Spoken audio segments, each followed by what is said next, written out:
Here's an interesting article. So this is the Washington Post, and it's about what's happened over the last couple of weeks with DeSantis. I think I'm saying his name right. Not going to be bullied. Why DeSantis went after Trump, then retreated. The Florida governor's response to Trump's indictment shows the challenge of going on the attack by Hannah Knowles, Josh Dawsey, and Isaac Arnsdorf.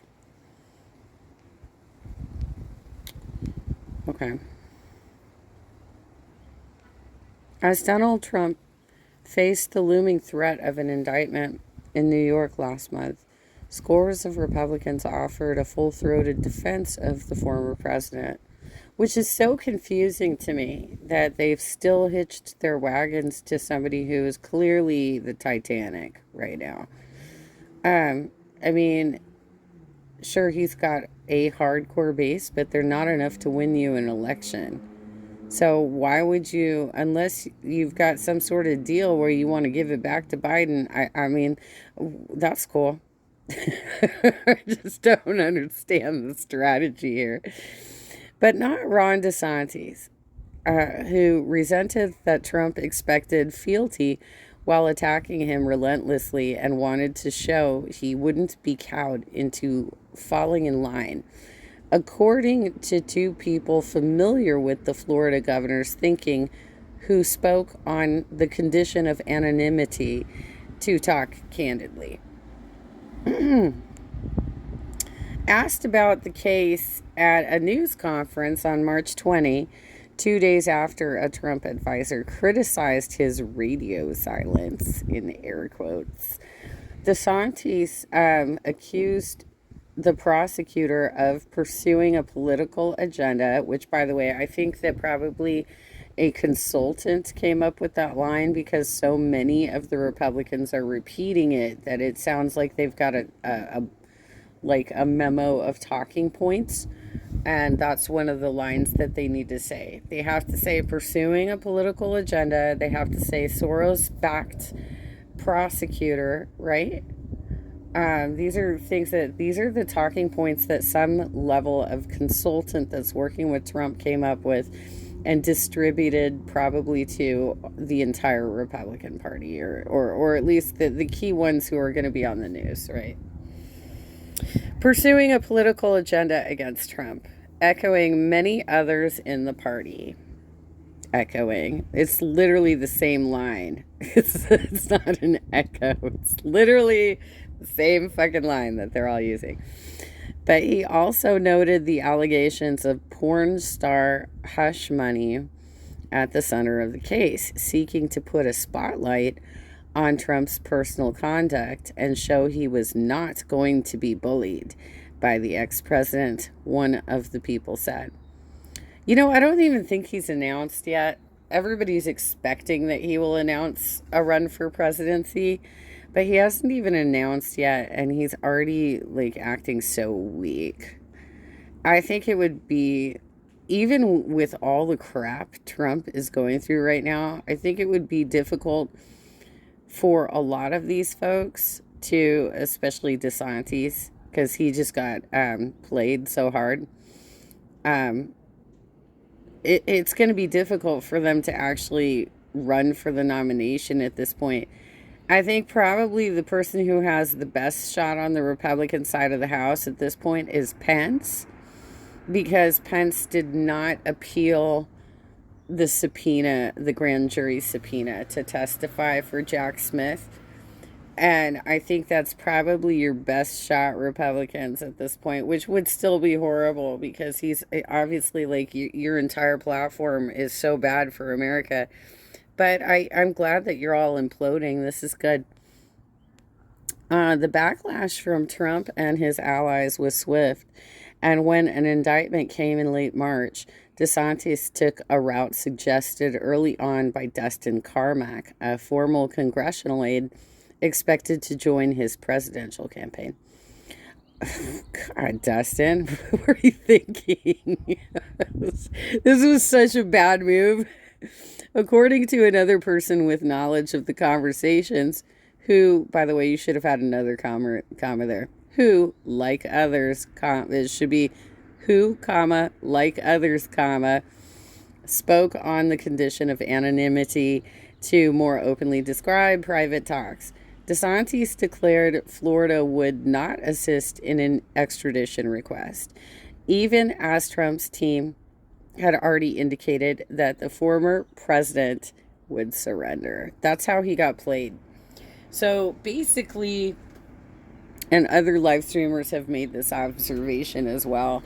The fact that he was like, I will, I'm not going to let him get extradited from Florida, which was dumbass because now it looks like you're not part of the Union, the United States of America. You're supposed to be a part of the Union and participate in these extradition requests.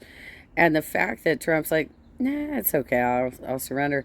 He just made you his bitch again.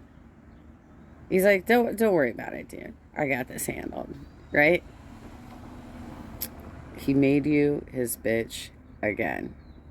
Amazing, DeSantis.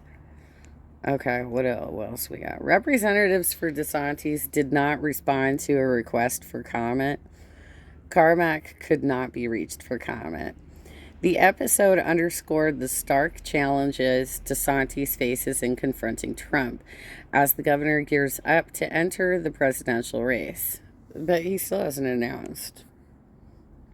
The governor's recent struggles to find his footing on the national stage, where he is a relative novice, stands in contrast to the dominance he has established in Florida, confidently battling the political left and other foes and winning re-election by nearly 20 points in the fall.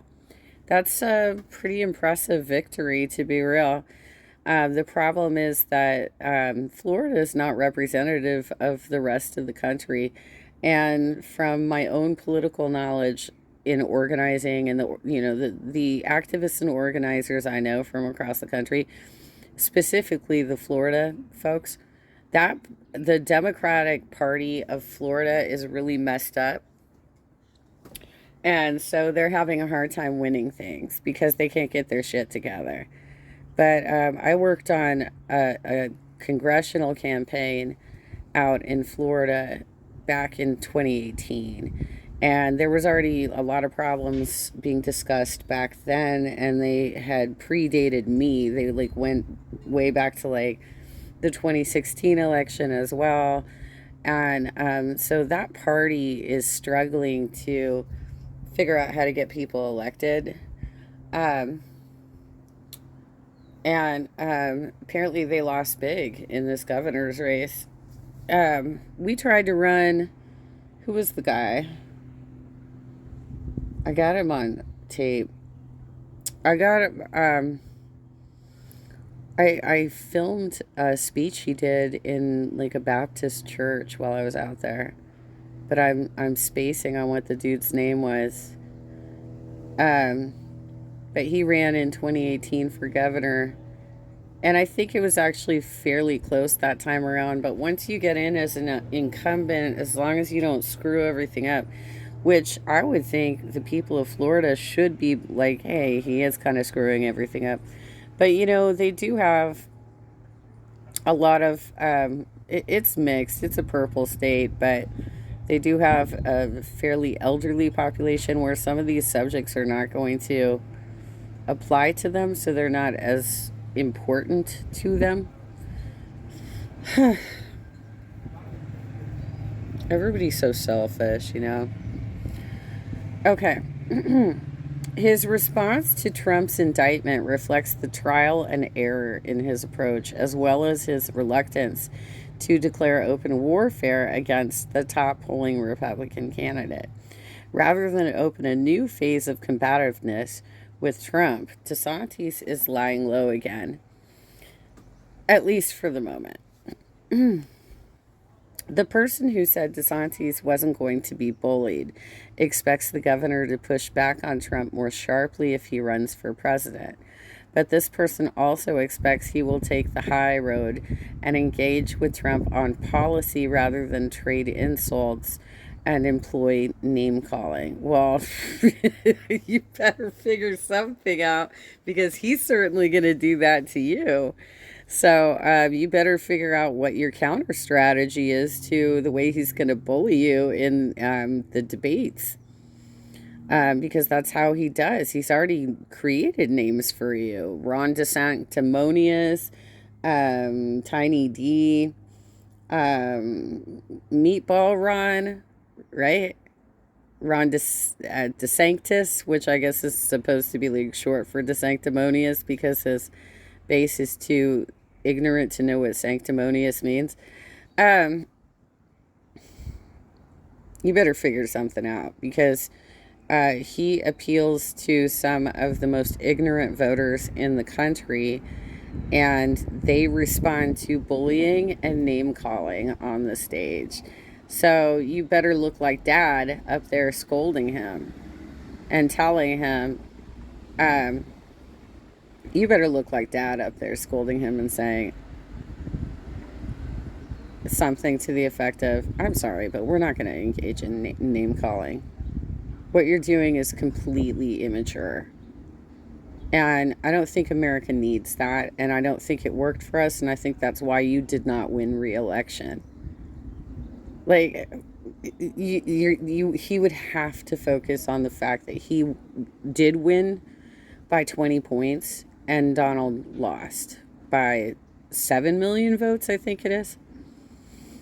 For instance, by rebutting the former president's by rebutting the former president's criticisms of how DeSantis handled the pandemic and taking aim at Trump's own record on the issue, including his use of Anthony Fauci, Dr. Fauci, as a White House coronavirus.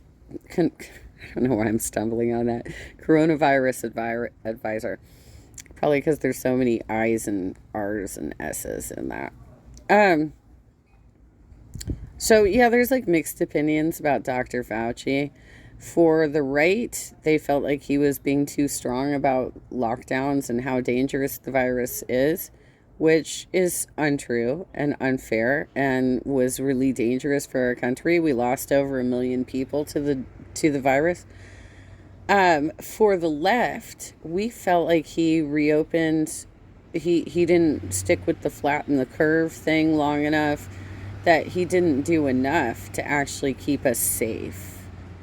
So there's mixed opinions about like his performance, and it seems like he was trying to do a balancing act of how do I please both sides of the house, but also handle the fact that this is a health crisis. I can't, look, I'm not Dr. Fauci. I'm not a doctor at all, so I can't explain why he did what he did. All right, what else we got here? Past campaigns have shown the perils of hoping that Trump simply implodes. Yeah, I think that's probably going to happen. Like, I don't see how any of the swing voters are going to want to vote for somebody who has so many lawsuits waged against him right now. That's a hard sell. Plus, he lost, right? So he already lost to Biden, and I think there's going to be a lot of people in the middle, the swing voters, who are going to be like, really? We're going to try and run that guy again against the same guy as from 2020 who he lost to? I mean, Biden hasn't announced yet either, so who knows what's going to happen. But anyway,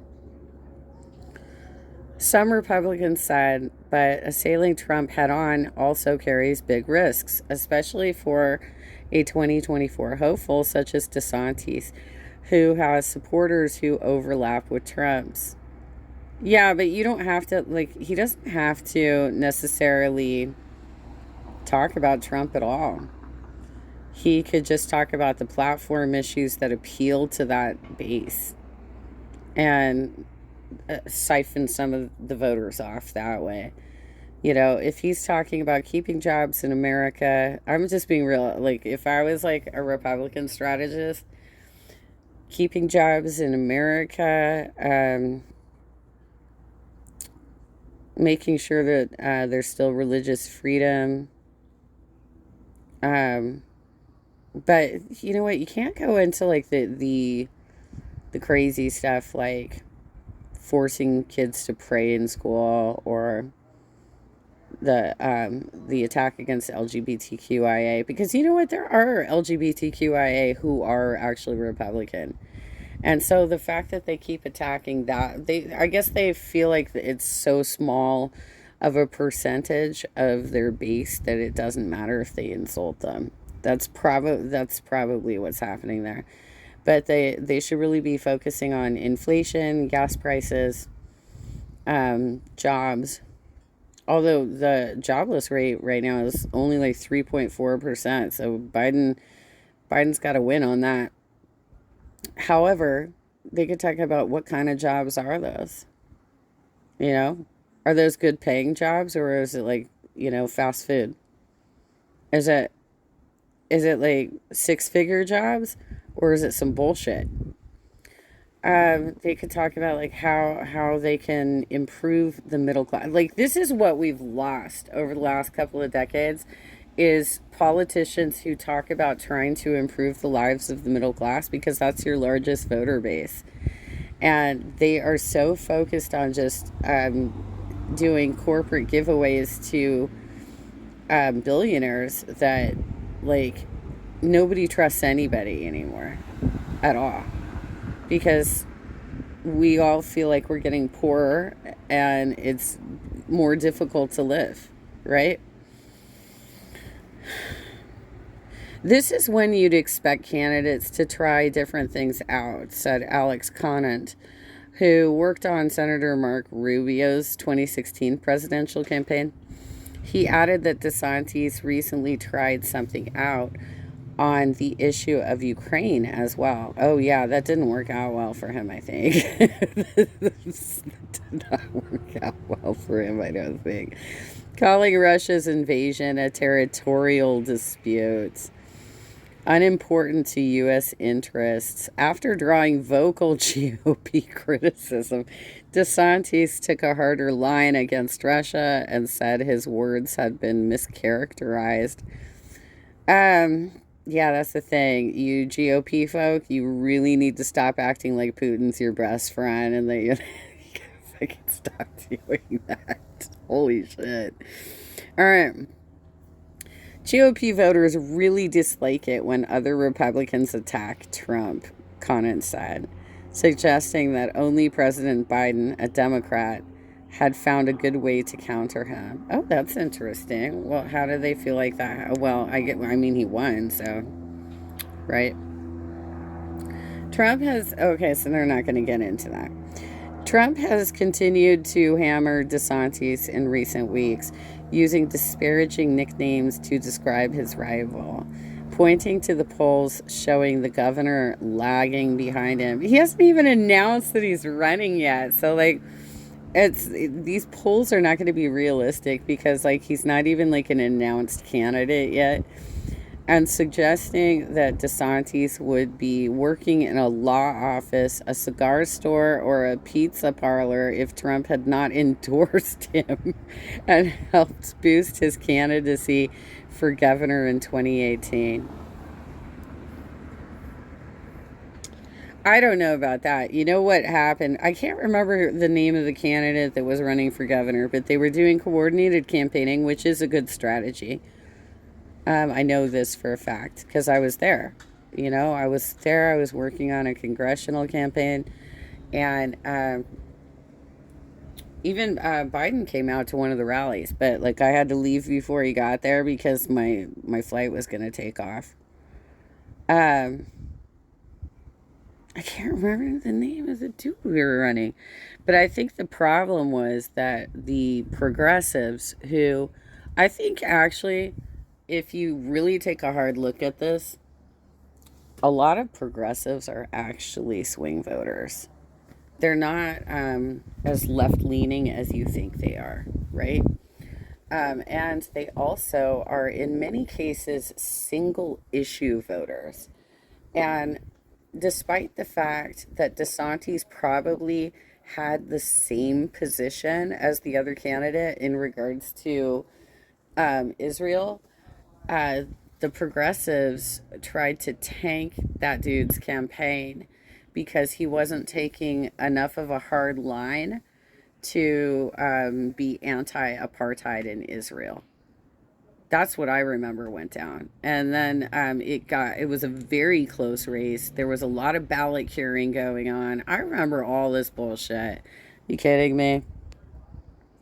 In private, DeSantis has pushed back to allies on Trump's assertion that he made DeSantis and has described some of Trump's behavior as erratic. Oh, really? It took you till 2023 to say that?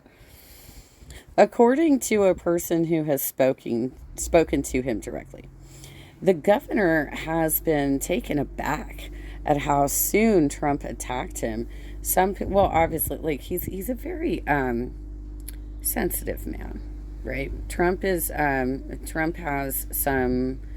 He's a narcissist, but many narcissists are also incredibly sensitive and insecure. That's what I'm looking for. They're very insecure. So if the rumor is that DeSantis is going to get into the race, that's going to be the person he attacks, because he's not hearing as many rumors that like Pence might get into the race. Though I think that's a real possibility. And once Pence gets into the race, if he gets into the race, I guarantee you he's going to be calling him a Judas. Where was I?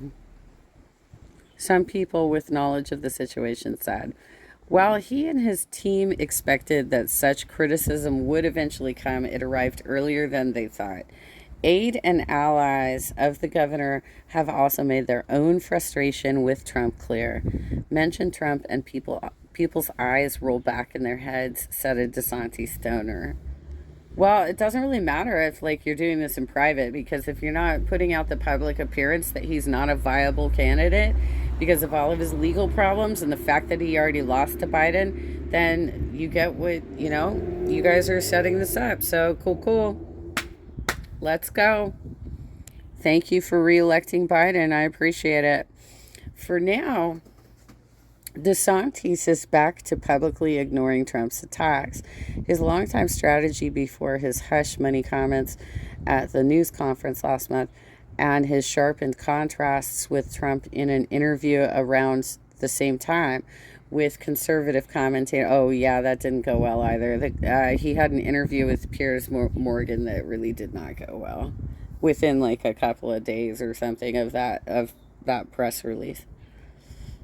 That's amazing that he's flubbing so hard when it should be so easy. Like, he's literally running against a dude that's like got like several lawsuits waged against him. That's amazing that it's so challenging for this guy to figure out like how to do it. On Tuesday, the former president was arraigned in New York, and the governor appeared at a closed press pet adoption event with puppies. But a super PAC created to back a DeSantis bid is already taking aim at Trump, suggesting he would be a weaker general election nominee. The former president faces other criminal investigations probing his efforts to overturn his 2020 election defeat and his handling of classified documents after leaving office. Trump also faced blame for some of the losses in key midterm races. So that was the 2022 election, in which he elevated the GOP nominee. Yeah, so basically, like, everybody who was on board with the big lie lost their races, unless they were like already an incumbent, like Marjorie Taylor Greene and like Matt Gaetz. But all the new candidates that Trump went around, rallied for, tried to endorse them and everything, they all fucking, like, it was they thought it was going to be a red wave, and it was a trickle. It was like a ankle lapper. Um, Trump has also faced blame for some of the losses in key midterm races in which, oh wait, I already read that. Already said that. Ron DeSantis can win the general election. That's something I don't believe Donald Trump can do, says a man featured in a video recently released by Never Back Down, the political committee backing DeSantis for 2024 that is expected to have his campaign's blessing. Well, I don't think so, because while I'm perfectly fine with him moving forward as the GOP candidate, I think it would be near impossible for him to win a debate. He can't even sit down to an interview with Piers Morgan and seem like a reasonable dude. I mean, sure, he speaks articulately for the most part, right? And he's calm. He's not making up names for people and stuff like that. But I think that there is no way he's going to defeat Biden in a debate. I just don't see that happening. And by the way, I have seen Biden speak. I think I posted a video to either YouTube or Facebook of when he came down to do a rally for Mike Levin in Vista, which is like North San Diego. And he spoke for 45 minutes. He went on for a long time. And he actually was really articulate, very sharp, and he wasn't like the kind of sound bites that you get on the news where they're trying to make him look like Sleepy Joe, right? He actually was very charming, and he's tall, and he got the job done. And so that was really good. That was good. It was a good presentation. I do have one complaint though. I had to wait like an hour to hobble a mile back, and I'm injured, right? So I had to hobble a mile back to my car, but I had to stand there and wait for an hour before they let us go back to the parking lot because we had to wait for his motorcade to leave. So, for you candidates out there, it would be nice if you had a little more consideration for handicap accessibility in these types of situations, because it's not exactly easy for somebody like me to stand up and wait around for shit like that. Anyway, just saying. In Pennsylvania last weekend, DeSantis emphasized that there is no substitute for victory. The winners get to make policy. The losers go home. In Arizona, a crucial swing state where Trump endorsed candidates lost last fall, GOP political consultant Konstantin Quirard,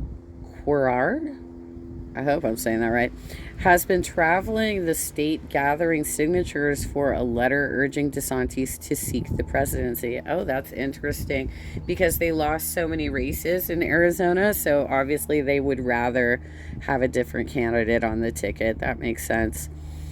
With more than half of the Republicans in the state legislature among his firm's clients, Quirard believes DeSantis will help down ballot candidates okay, so maybe that's the goal.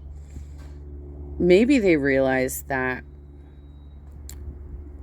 they're probably not going to win the White House because most Americans, I think, are just looking for some normalcy right now, and they don't want to be switching it up with crazy candidates.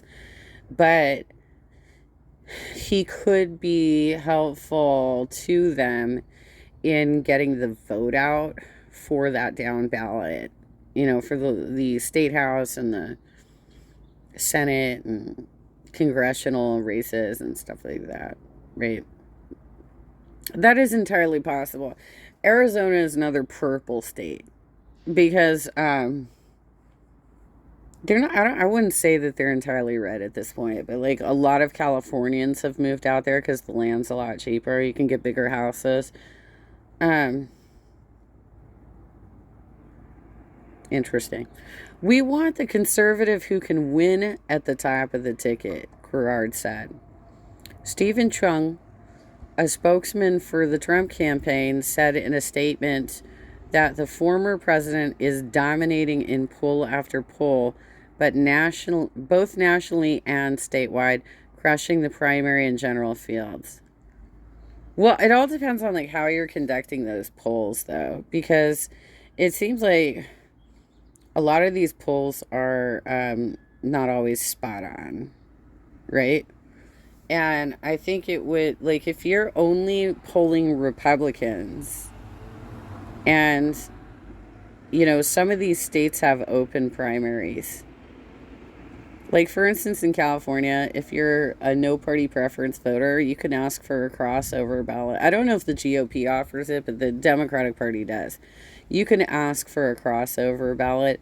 And so if you're only polling people that are registered under a certain party, it would be, if you're not including that no party preference vote, you're not going to get the right results.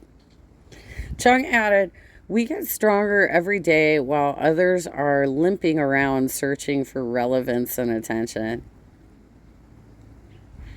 That's hilarious. They think that relevance and attention means getting arrested and indicted.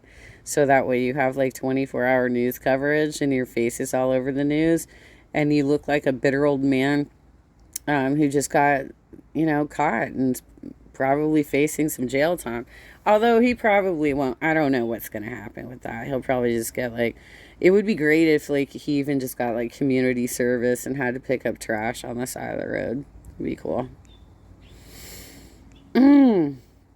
DeSantis' allies are acutely aware of Trump's still strong influence and appeal in the Republican Party.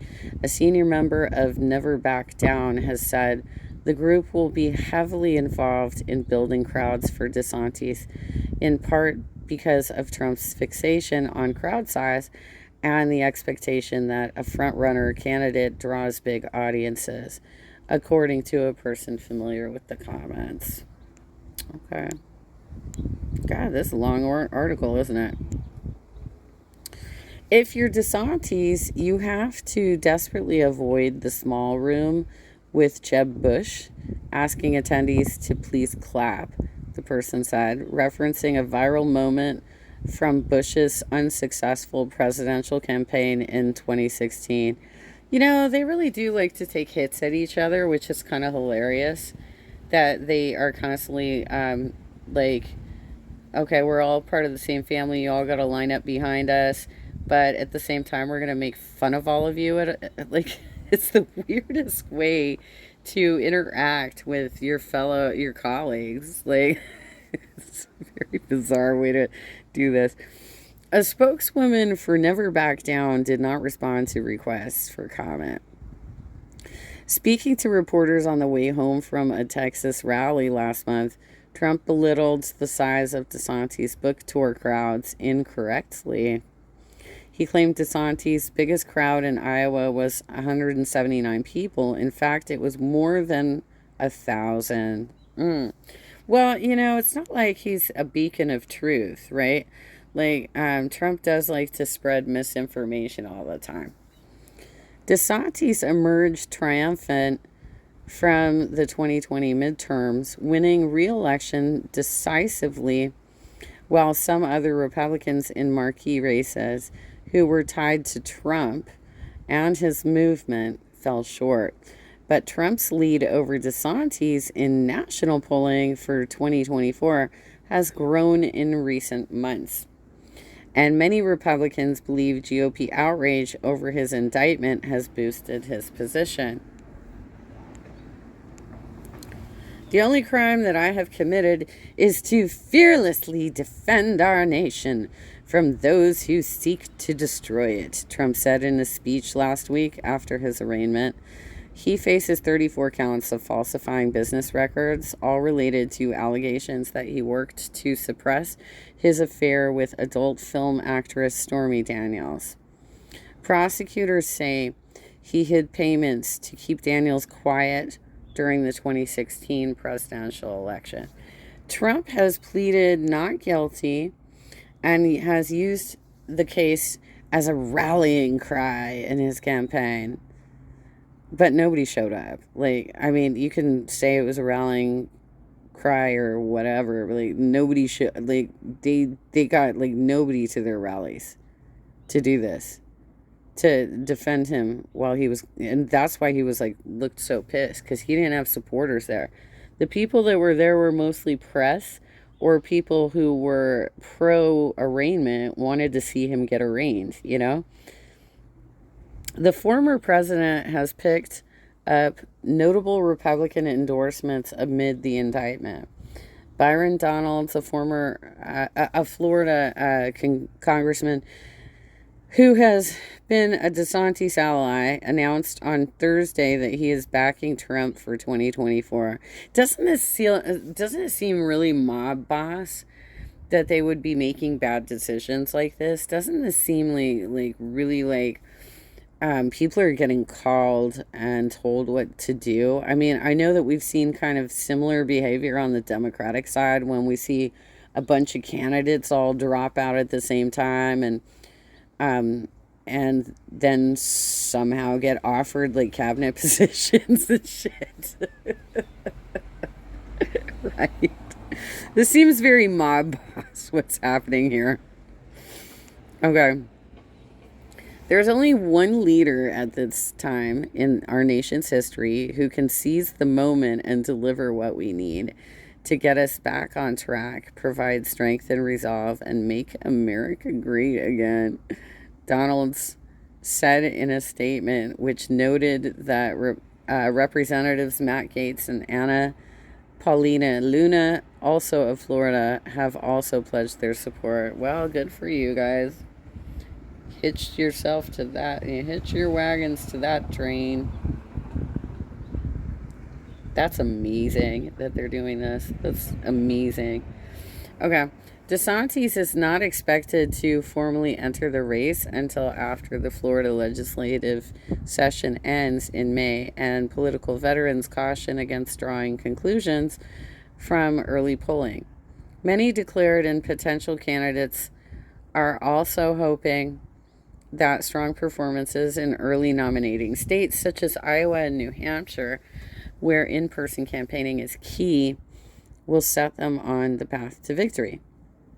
By the way, I don't know if y'all know this, but like the primaries for the various parties are not always on the same day. Sometimes the GOP primaries are actually scheduled on different days than the Democratic primaries. I know it's weird, but like that's a thing. Okay. The Florida governor has already made his way through Iowa and will head to New Hampshire soon. Yeah, because he's got like a book that he's trying to sell too. And that's usually how they try and like get their name out nationally, is they'll write some sort of book, they'll do a bunch of rallies across the country, they'll give the book away, sign it, sell it, whatever, right? And that's how they try and get some name recognition before actually entering the race. Presidential candidates for 2024. 4 Republicans have officially declared they are running for their party's 2024 presidential nomination, and plenty of others are making moves. We're tracking 2024 presidential candidates here. Like the rest of them are like not even viable at all. Oh my god, that's so funny. Oh wait, there's a show more, so maybe that's why. Okay. Republicans: Donald Trump, Nikki Haley, Vivek Ramaswamy, and Asa Hutchinson have announced they are running for president in 2024. Here is the Post's ranking of the top 10 Republican. Top 10? Only 4 are announced. Democrats. President Biden has yet to officially announce he is running, but has said he intends to stand for office again in 2024. Activist and author Marianne Williamson. A long shot. Y'all don't need to describe her that way, because like she's ridiculous enough that like everybody all you have to do is look at her Twitter feed. has said she will seek the Democratic nomination. She's already, by the way, causing chaos in the progressive community. She's already causing chaos in the progressive community. And from what I'm hearing, it sounds like her campaign's going to fall apart pretty soon. Okay, I guess that's it. That's it.